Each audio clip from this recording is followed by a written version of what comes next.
श्री गुरु चरण सरोज रज निज मन मुकुर सुधारी बरनहु रघुबर बिमल जसु जो दायक फल चारि बुद्धिहीन तनु जानिके सुमिरौ पवन कुमार बल बुद्धि विद्या देहु मोहि हरहु कलेश विकार। बोलो सियावर रामचंद्र की जय, पवन सुत हनुमान की जय। बोलो भाई सब संतन की जय। कल हम लोग हनुमान चालीसा में 11वीं चौपाई देख रहे थे। क्या थी 11वीं चौपाई? लाय सजीवन लखन जियाए, श्री रघुवीर हरषि उर लाए। तो ये हनुमान जी की लीलाओं का अनेकों अध्यायों में एक बहुत विख्यात अध्याय, जो बिल्कुल असंभव सा काम राम जी के जो बहुत ही प्रिय हैं, उनके अनुज, उनके लक्ष्मण, उनकी छाया की तरीके से लक्ष्मण जी रहते हैं। और यही उनकी माता जी की शिक्षा थी। माता जी भी हों तो उर्मिला जैसी होनी चाहिए। उन्होंने जब लक्ष्मण जी जा रहे थे तो राम जी ने बोला, देखो लक्ष्मण, हमको तो जाना है, पिताजी की आज्ञा है, लेकिन तुम्हारे लिए तो कोई आज्ञा नहीं है, और यहाँ भरत भी नहीं है, तुम पीछे रहो तो यहाँ पिताजी की माता जी की सेवा करते रहना। लक्ष्मण जी वो बात आश्चर्यचकित हो गए, स्वीकार करने को तैयार ही नहीं थे। तो बोला, नहीं नहीं, हम तो आपके साथ ही रहेंगे, बचपन से आपके साथ रहे, आप जहाँ जाएंगे वहीं साथ में रहेंगे।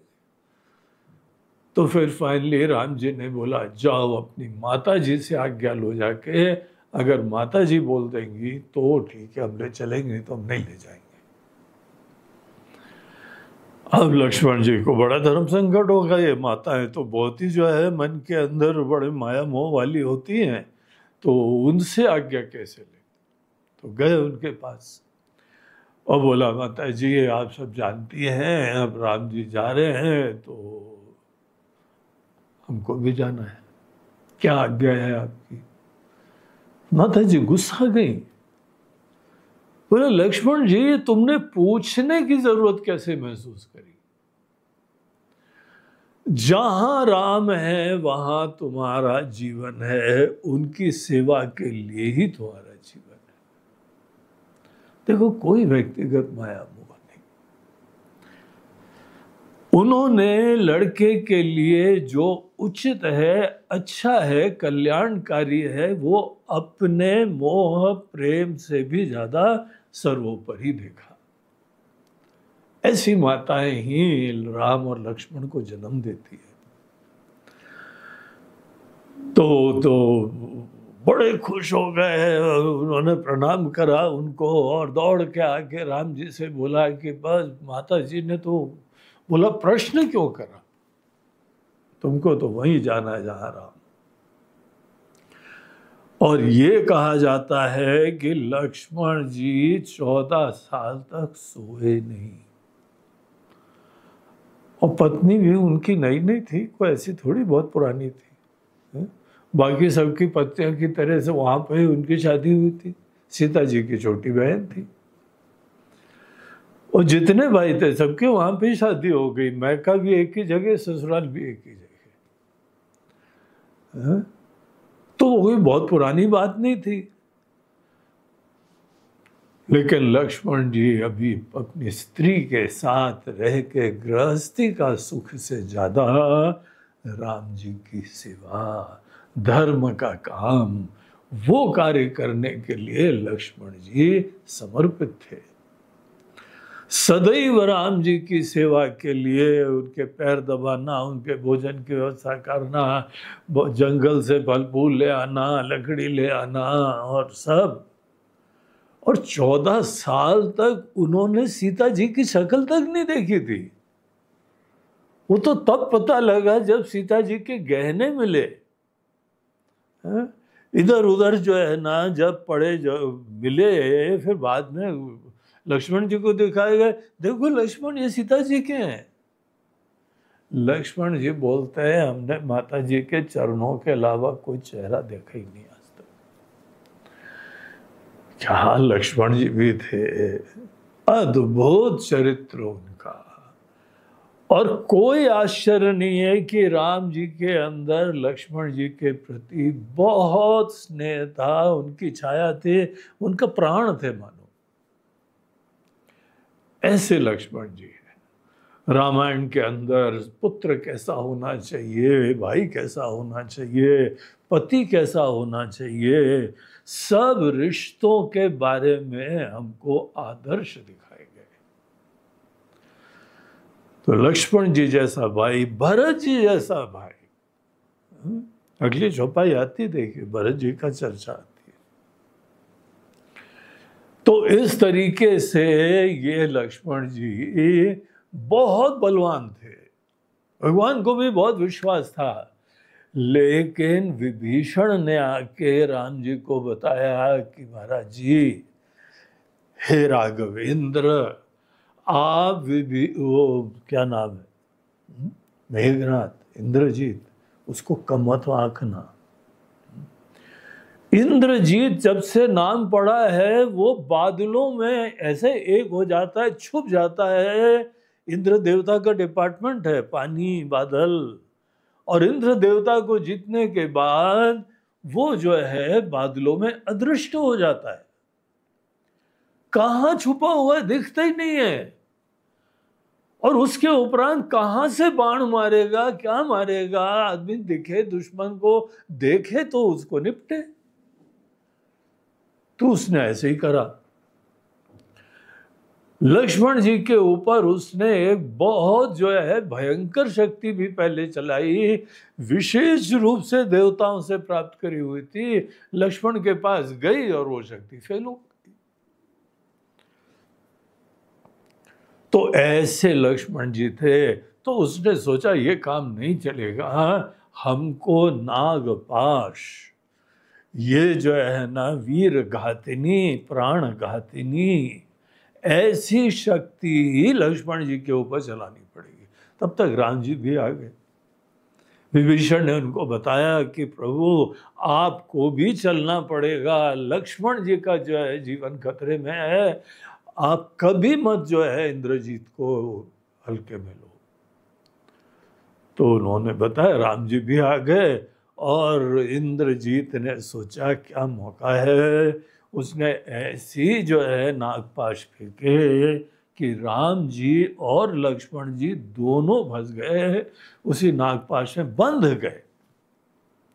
और लक्ष्मण जी भी मूर्छित हो गए। राम जी तो बाद में किसी तरह से उनको बचा लिया गया, लेकिन लक्ष्मण जी मूर्छित ही पड़े रहे। फिर उसके उपरांत वो सब कहानी जो हम कल बता रहे थे, और हनुमान जी की स्टाइल से, वैद्य को लाना है, डॉक्टर को लाना है, तो हनुमान जी स्टाइल क्या है, केवल वैद्य को गाड़ी में बैठा के मत लाना, उनकी डिस्पेंसरी भी ले आना, बैग नहीं, पूरी की पूरी डिस्पेंसरी ओटी के साथ। ये हनुमान जी स्टाइल है। और हनुमान जी की स्टाइल ये हम लोगों को तो तब भी दिखाई पड़ी जब वो संजीवनी लाने गए। वहाँ कौन पहचाने इतने सब चीज़ों, बड़ी सूक्ष्म विद्या है। एक एक पेड़ को पहचानना बहुत ही सूक्ष्म होता है, पूरा पहाड़ ही उठा ला। उसके बाद संजीवनी बूटी भी 2 जगह मिलने लगी। एक तो हिमालय में मिलती थी, वहां पे तो बहुत सारी थी। और दूसरी लंका में भी हनुमान जी की कृपा से पहाड़ का वो टुकड़ा आ गया था। लंका में भी संजीवनी बूटी मिलने लगी। बोलो बजरंग बली की जय। तो यहाँ पे ये वाला प्रसंग था जब फाइनली लक्ष्मण जी जो है जीवित हो गए। उन्होंने लंबी सांस ली और शरीर हिलने लगा। मृत प्रायः हो गए थे, जहां उनको पुनः संजीवनी ने जीवन दे दिया। इसीलिए उसका नाम ही है। भगवान ने अगर ऐसे पाशवाश और ऐसी भयंकर शक्ति बनाई है, उसका उपचार भी बनाया है, सब दुनिया में है। इसीलिए विश्वास रखना चाहिए, कोई कितना भी बीमार क्यों ना हो जाए, भगवान ने उपचार बनाए हुए हैं। आपको विनम्रता से, श्रद्धा से शोध करना चाहिए और अपने प्रियजनों का जीवन बचाने के लिए पूरी कोशिश करनी चाहिए। ऐसे बहुत प्रसंग आ जाते हैं जब आपका जीवन साथी, आपकी छाया, आपके पति, आपकी पत्नी, आपके बच्चे, जो जीवन है आपका, बहुत निकट है। आप कल्पना नहीं कर सकते हो कि हमारा जीवन उसके बाद कैसा रहेगा। ऐसे लोग को भी जीवन के उतार चढ़ाव में कई बार इतनी ज्यादा भयंकर मृत्यु की स्थिति का सामना करना पड़ता है। आदमी को ऐसे समय संतुलन रखना चाहिए और हनुमान जी की प्रार्थना करनी चाहिए। हनुमान जी हमको ऐसा रास्ता दिखाते हैं जहां पे संजीवनी बूटी तुल्य हमको एक जीवन का निदान प्राप्त करने का सौभाग्य मिलता है। तो ऐसे में भगवान इतने प्रसन्न हो गए। और राम जी थोड़े असंग रहते हैं, जल्दी जल्दी जो है वो अटैच नहीं होते किसी से, और दूरी से ही प्रेम करते हैं, लेकिन उनको उन्होंने हृदय से लगा लिया। श्री रघुवीर हर्षि उर लाए। देखो राम जी की विशिष्टता, जिस समय वो अपने पिताजी के पास से जा रहे थे, महाराज दशरथ, उनको एक तरफ से उन्होंने राज्य के लिए बोला, फिर कुछ ऐसी वहां राजनीति चली कि उनको फिर से बुलाया गया बेटा, और बोला बेटा हमको जो है वो बहुत ही भारी मन से बोलना पड़ रहा है कि तुमको सवेरे ही यहाँ से जाना पड़ेगा। पता है राम जी का चरित्र कैसा है? वहां पे आप उस प्रसंग में आप देखिएगा अयोध्या कांड में, जहां पे जो है प्रारंभ में ऐसी सब घटनाक्रम चला, तो उसके बाद तुलसीदास जी महाराज एक श्लोक लिखते हैं। क्या श्लोक लिखते हैं? प्रसन्नताम यानगताभिषेकता तथा न ममले वनवास दुखता। तो राम जी की स्तुति, बहुत बढ़िया श्लोक है। राम जी वो हैं जिनको प्रसन्नताम यान गताभिषेकता, बहुत बड़ा प्रमोशन मिल गया, पद मिल गया जीवन का, लेकिन राम जी बड़े शांत संतुलन से उन्होंने पिताजी की आज्ञा समझ के उसको स्वीकार करा। व्यक्तिगत हर्ष नहीं होता है उनको, वही उछल जाता है, वही नाचने लगता है जिसके अहम का उत्कर्ष होता है, जो उसको अपनी व्यक्तिगत जीत मान लेता है। जो भी आपको पद मिला वो आपके अहम की महिमा नहीं है, इस लिखना सीखो। ईश्वर की कृपा है, भगवान की आज्ञा है। हमने तो देखा है लोग शादी ब्याह में इतना नाचते हैं, देखो उचित नहीं है। आपको खुशी जरूर हो रही होगी, लेकिन जिम्मेदारी है। आप अभी तक अकेले थे, अपना जीवन जी रहे थे, अब आपके साथ दो दो जीव हैं। जिम्मेदारी होनी चाहिए कि आप केवल भोग विलास देखते हो, प्रतिष्ठा देखते हो। आपको ये जो भी जीवन के अंदर उत्कर्ष होते हैं, खुशियां होती हैं, पद होते हैं, बड़ी विनम्रता से लेना। ये एक सनातन धर्मी का लक्षण हो जाता है। या राम जी से हम लोग सीख रहे हैं ना, प्रसन्नताम या नगता अभिषेकता। अभिषेक की बात सुन के कोई हर्षित नहीं हुआ। और जहां घटनाक्रम बदला और उनको वनवास दिया गया, तो तुलसीदास जी बोलते हैं तथा न ममले वनवास दुखता। वनवास की बात सुनने के उपरांत उनके चेहरे की कांति थोड़ी सी भी धूमिल नहीं पड़ी। ये बात राम जी की देखो, ये शिक्षण योग्य है, ये गीता का संदेश है। सुख दुखे समय कृत्वा लाभालाभो जया देव, गीता के अंदर भगवान कृष्ण बोल रहे हैं। वो एक ही भगवान है, राम जी या कृष्ण जी एक ही भगवान है। वो बोलते हैं कि सुख दुखे समय कृत्वा, देखो हम जीवन में तुमको सुख भी देंगे, दुख भी देंगे, मान भी देंगे, अपमान भी देंगे। अगर तुम हमारे भक्त हो, अगर तुम हमारे गीता के शिष्य हो, रामायण के शिष्य हो, तो मन के अंदर समत्व रखो। ये दोनों ईश्वर इच्छा है। ईश्वर इच्छा में तुम्हारा व्यक्तिगत अहंकार क्यों उछल रहा है भैया?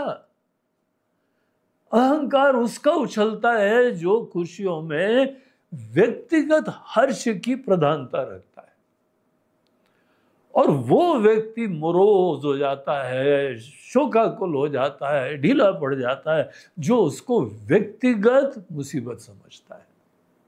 ये दोनों सोच गलत है।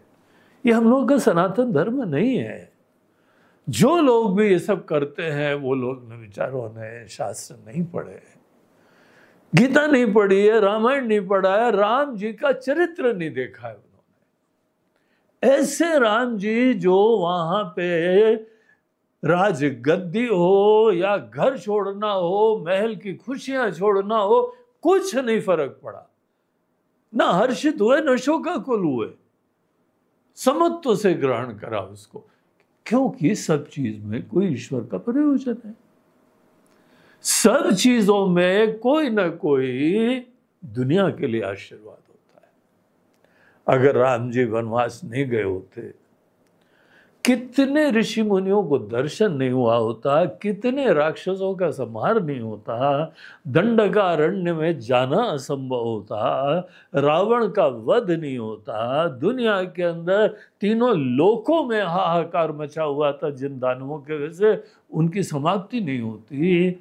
ये सब राम जी के वनवास जाने की वजह से दुनिया के ऊपर आशीर्वाद आ। अब अपना व्यक्तिगत जीवन में खुशियां देखते हो कि पूरे दुनिया का भी देखते हो? दुनिया का देखना चाहिए। तो ऐसे लक्ष्मण जी को जिस समय लगा, लेकिन यहां देखो हम लोग को बताया कितना लक्ष्मण जी जो है उनके स्नेह के पात्र। यहां पे हर्ष हो गया राम जी। श्री रघुवीर हर्ष उर लाए, हर्षित होके उन्होंने हनुमान जी को अपने हृदय से लगाया। पता क्यों? जो हमारे आश्रित है ना, आपकी जिम्मेदारी हो जाती है। उनको कुछ हो जाए तो आपको पीड़ा होनी चाहिए। तब आप अपने आश्रित, अपने जो भी आपके आश्रित हैं, आपकी पत्नी हो, आपके बच्चे हो, आपके कोई भी हो, अगर आपके आश्रय में कोई जी रहा हो, उसको कुछ हो जाए तो बहुत मन के अंदर पीड़ा भी होनी चाहिए, और उन लोगों की खुशी हो जाए तो आपके अंदर हर्ष भी आना चाहिए। ये व्यक्तिगत नहीं है, ये दूसरे की खुशी में खुशी होना है। नारद जी, नारद भक्ति सूत्र में भक्ति के सिद्धांत बताते हुए बोलते हैं कि भक्ति का लक्षण है दूसरे के सुख में सुखी होना और दूसरे के दुख में दुखी होना। तत्सुख सुखित्वम, दूसरे के सुख में आप सुखी रहें, ये जो है ना सच्चा प्रेम है। अपने दुख में तो सभी दुखी होते हैं, व्यक्तिगत अहंकार की फुलफिलमेंट में सभी नाच लेते हैं, लेकिन दूसरे की खुशियों में तुम खुश हो। ऐसे लोग हम लोग के जो है वह धर्म में प्रेरणा दी जाती है। तो इस तरीके से ये बहुत ही सुंदर जो है वह एक चौपाई थी। बड़ा अद्भुत सा लक्ष्मण जी के बारे में प्रसंग हुआ। हनुमान जी ने तो असंभव सा काम कर दिया। राम जी और कुछ नहीं बोल पाए, हनुमान जी को हृदय से लगा लिया। इतनी बड़ी चीज जो किसी को सौभाग्य से मिलती है। चलिए अगली चौपाई में प्रवेश करते हैं। क्या हनुमान जी को राम जी तारीफ कर रहे हैं। क्या है 12वीं चौपाई। रघुपति कीन्ही बहुत बड़ाई, तुम मम प्रिय भरत ही सम भाई। जब हनुमान जी ने ऐसा अद्भुत असंभव काम कर दिया तो गोस्वामी जी बोलते हैं, हनुमान जी का चरित्र का गुणगान गाते हुए यहाँ पे बोलते हैं कि रघुपति ने की नहीं, उन्होंने क्या कहा, क्या करा। बहुत बड़ाई हनुमान जी का उन्होंने खूब तारीफ करी। तारीफ में फिर संकोच नहीं होना चाहिए। हनुमान जी जैसे हो, जीवन का हमको दान मिल रहा है, जीवन हमको नया मिल रहा है। किसी को जो है हमारे भाई लक्ष्मण जी जैसे असंभव सा काम करके हिमालय से संजीवनी ले आना, सूर्य उदय के पहले सुषेण वैद्य को ले आना लंका से, सब असंभव काम है। बिल्कुल कोई सामान्य व्यक्ति नहीं कर सकता, लेकिन असंभव दुनिया में होता है। हनुमान जी का चरित्र दिखाता है कि असंभव भी कार्य होते हैं। इसीलिए आदमी को बड़े से बड़ी चीज में विश्वास रखना चाहिए। मूकम करोति वाचालम पंगुम लंघयते गिरिम यत् कृपा तमहम वंदे परमानंद माधव। देखिए गीता के ध्यान श्लोक के अंदर ये श्लोक आता है, अन्य जगह भी लिखा हुआ है, उसको संकलन करा गया यहाँ के लिए कि देखो भगवान की कृपा ऐसी होती है कि मूकम करोति वाचालम। आदमी बोल नहीं सकता था, वो वाचाल लेक्चर दे रहा है, इतने बढ़िया पब्लिक को जो है स्पीकिंग का दक्ष हो गया, ऐसा लाखों को प्रभावित करता है, इतना बढ़िया वक्ता बन गया। यह असंभव सा काम कैसे हो गया। पंगुम लंघयते गिरिम, लंगड़ा पहाड़ के ऊपर चढ़ गया। बाकी दुनिया तो बस यही बोलती ना, असंभव है, हो ही नहीं सकता, हो ही नहीं सकता, ये हमारा चढ़ गए ऊपर। और ये सत्य घटना है। एक महिला वो हिमालय के माउंट एवरेस्ट पे चढ़ गई, कोई ट्रेनिंग नहीं दे रहा था उसको, लेकिन उसने बहुत निवेदन करा, बोला कि नहीं हम आप थोड़ी सी ट्रेनिंग दे दो, बाकी हम कोशिश करेंगे, नहीं तो फेल हो जाएंगे। तो एक कोई मिल गए टीचर, उन्होंने उनको माउंटेनियरिंग की, पहाड़ के ऊपर चढ़ाने की, पर्वतारोही बनने की थोड़ी शिक्षा चालू करी उनको, और वो वहां पर चढ़ गई। इतिहास है, गूगल में आप देख लो। ऐसे असंभव काम होते हैं। सामान्य व्यक्ति अपने आप को एक दायरे में बांध देता है, इसके बाद हो गई नहीं, हमसे तो हो ही गई नहीं। यार तुम क्या कौन करने वाले हो। भगवान क्या क्या करते हैं ये देखो। और इसलिए हमारा विश्वास तो कम से कम बड़ी चीज का हो सकता है ना। भरत जी हम तो कर ही नहीं पाते, हम तो बहुत मुश्किल है, हम तो ध्यान नहीं कर पाते हैं, हम ज्ञान नहीं प्राप्त कर पाते, हम गीता नहीं पढ़ पाते। कितनी आसानी से बोल के अपने आप को कंडीशन कर दिया। मुश्किल चीजों के बारे में तुम विश्वास रखोगे, भगवान से प्रार्थना करोगे, जिन्होंने जिन्होंने प्राप्त करी है वैसे ही लोग थे। तो हनुमान जी जैसे देवता, हनुमान जी जैसी शक्तियां, ऐसे जो है ईश्वर के कृपा पात्र, इन लोगों के रहते रहते आदमी को कम से कम छोटी सोच तो नहीं रखनी चाहिए। जिसकी सोच ही छोटी होगी वो व्यक्ति बड़ा कैसे होगा। हनुमान जी सब असंभव को संभव कर देते हैं, अगर आपको विश्वास हो तो। जीवन में लक्ष्य बड़ा रखो, सोच बड़ी रखो, ज्ञान बड़ा रखो। वो भी नहीं रखोगे तो कभी भी नहीं हो पाएगा। यही हमारे बजरंगबली हनुमान जी यही शिक्षा देते हैं। और साक्षात परमात्मा देवादिदेव महादेव रामचंद्र गोपाल कृष्ण, ये सब साक्षात ईश्वर के रूप ये बोलते हैं,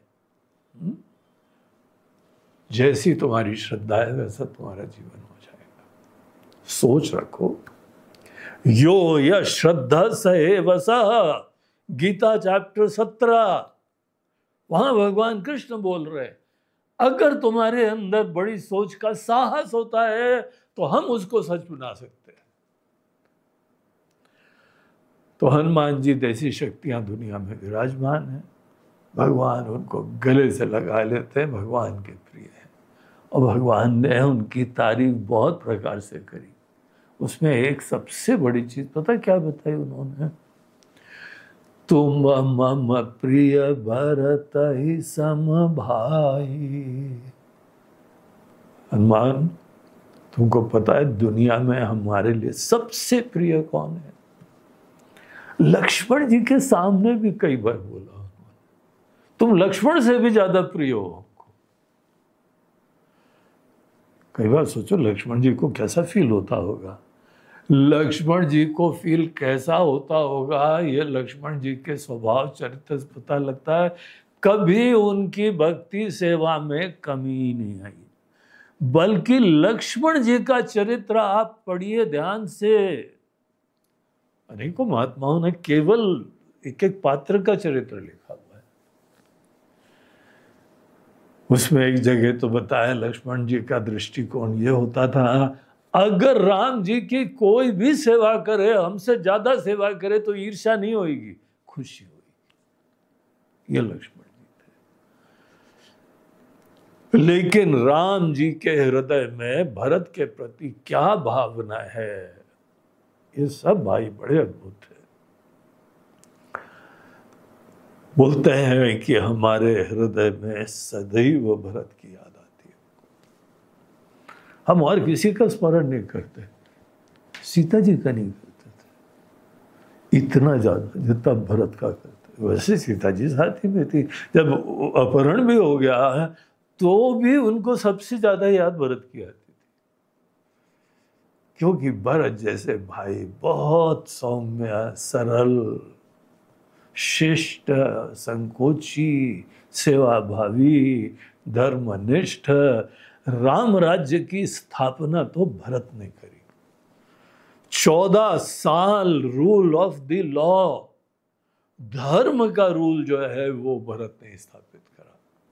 फिर राम जी आ गए और उन्होंने उसको आगे एक नेचुरल कल्मिनेशन उसका वहां पे राम जी के द्वारा हुआ। लेकिन नींव सोचो भरत ने रखी थी, बहुत अच्छे लगते थे भरत।